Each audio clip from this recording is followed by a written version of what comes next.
Aujourd'hui, vous vous en doutez bien, c'est de la pizza qu'on va faire, mais pas n'importe quelle pizza, ça va être une pizza parmentière inspirée d'un excellent, une des rares pizzerias qui offre autant de variétés. Pensez à des pizzas aux niçoises, à l'esturgeon, poulet teriyaki, à l'escargot, j'en passe, aux merguez, aux légumes greffes. Ça s'appelle Aux Mille et Une Pizza. C'est face à la gare du Palais à Québec. C'est rare que je donne une adresse, mais je ne peux pas passer sous silence cette pizzeria-là. Je la connais depuis belle lurette, moi, et puis bien qu'on trouve d'excellentes pizzerias à Québec comme partout ailleurs, Aux Mille et Une Pizza, c'est tout à fait particulier. Je vous invite à commander de chez eux si vous voulez, mais on comprend qu'aujourd'hui, avec la pandémie, on ne peut pas s'offrir le plaisir de se déplacer vers notre pizzeria et puis prendre une bonne pizza avec un verre de vin ou un verre de bière. On peut commander, bien sûr, mais on peut aussi faire ces pizzas à la maison. Et j'ai découvert qu'on trouve très facilement maintenant de la pâte à pizza dans les grandes chaînes d'alimentation. Et j'ai fait plusieurs fois l'expérience de cette pâte-là et ça donne d'excellents résultats. Alors, pour les ingrédients, bien sûr, il y a la pâte à pizza, il y a de la sauce tomate et on va utiliser ou du calabraise, un saucisson piquant, ou tout aussi bien, j'ai fait l'essai des deux, avec le salami hongrois piquant. On va avoir aussi des pommes de terre qui vont être hachées très finement. Et de la même façon, on va avoir de l'oignon haché aussi très finement. Et, très important, et aussi, il faut parler de qualité. Le secret, on le sait en cuisine, un des meilleurs secrets, c'est les éléments, les ingrédients de qualité. On va utiliser deux fromages. Alors, de la mozzarella, et on va utiliser du parmesan Reggiano de bonne qualité.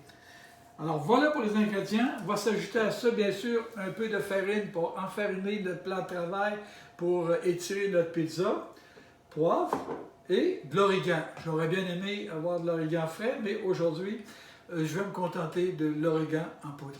J'ai ma surface de travail. Et puis, écoutez, vous n'attendez pas à la maison, vous ou moi-même, d'avoir toute la science et l'habileté de ceux qui font de la pizza à tous les jours, mais on se débrouille quand même en enfarinant un peu. C'est une pâte très élastique, la pâte à pizza, et il s'agit de l'étirer. Il s'agit de l'étirer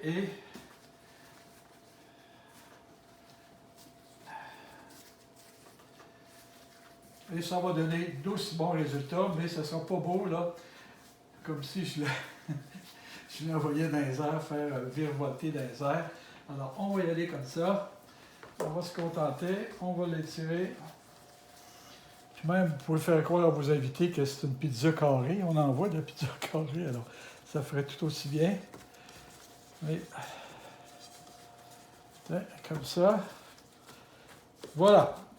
Alors, on a râpé nos fromages, le mozzarella ici, et puis le parmesan Reggiano ici.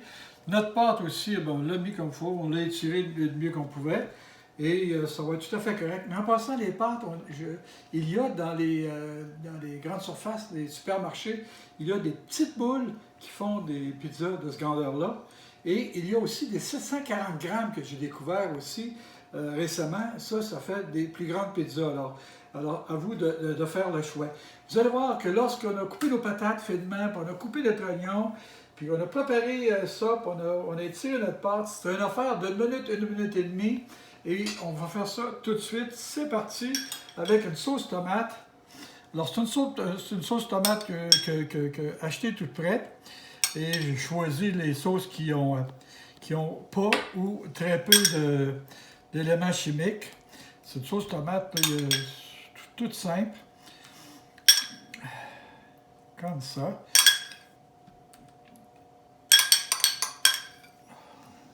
Alors, la sauce et tomate, c'est fait. Alors, on va maintenant mettre un petit peu de fromage parmesan, pas parmesan, mais mozzarella dans le fond, comme ça. comme ça. J'aime le mélange des deux fromages. Et le mozzarella, en passant, contrairement au fromage qu'on trouve tout râpé, là, et ils sont souvent secs comme fromage, alors que le mozzarella comme ça, le mozzarella comme ça, en boule, c'est vraiment plus crémeux, plus agréable. Je vais défaire ici l'oignon, comme ça, très très mince encore là. Parce que puisque c'est pas longtemps au four, hein, ça va être entre 10 et 15 minutes, dépendamment de votre four. Moi, j'ai mis ça à 500 degrés, ça marche déjà. Et on va vérifier après une dizaine ou une douzaine de minutes. Mais lorsque les ingrédients comme ça, ils sont tranchés minces, bien, ça donne de meilleurs résultats. Ils sont cuits. Et ici, on va mettre un petit peu de patates. On va mettre des petites patates minces comme ça. Comme ça.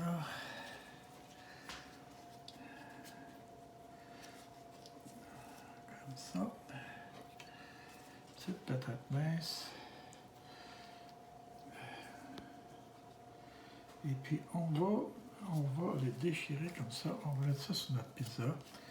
Comme ça. Je vous rappelle, hein, un salami piquant.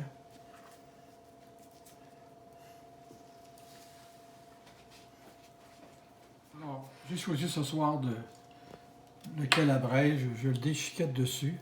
Des fois, je le mets en feuilles comme ça.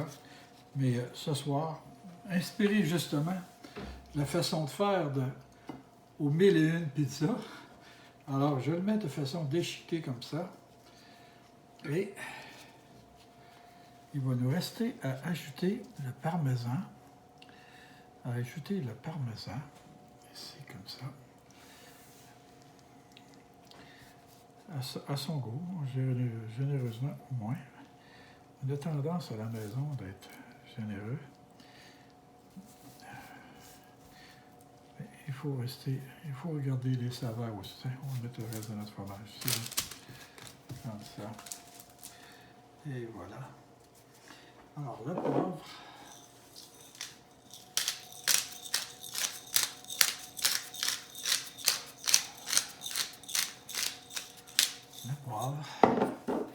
Et l'origan.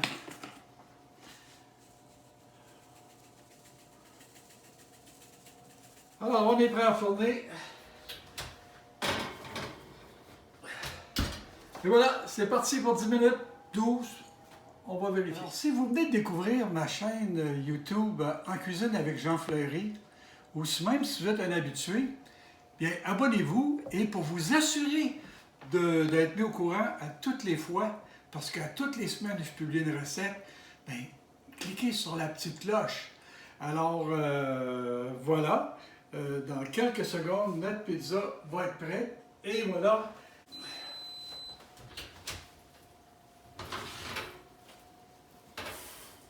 Oh là là là là, mes amis, oh là là là là, les arômes, les arômes.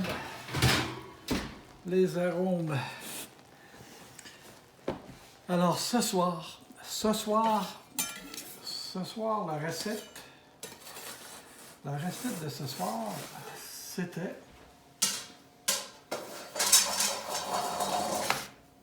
pizza parmentière avec ce soir saucisson piquant calabrese. Et tout ce qui reste à faire pour nous autres, c'est de la manger. Et vous souhaitez bon appétit. Et à la prochaine.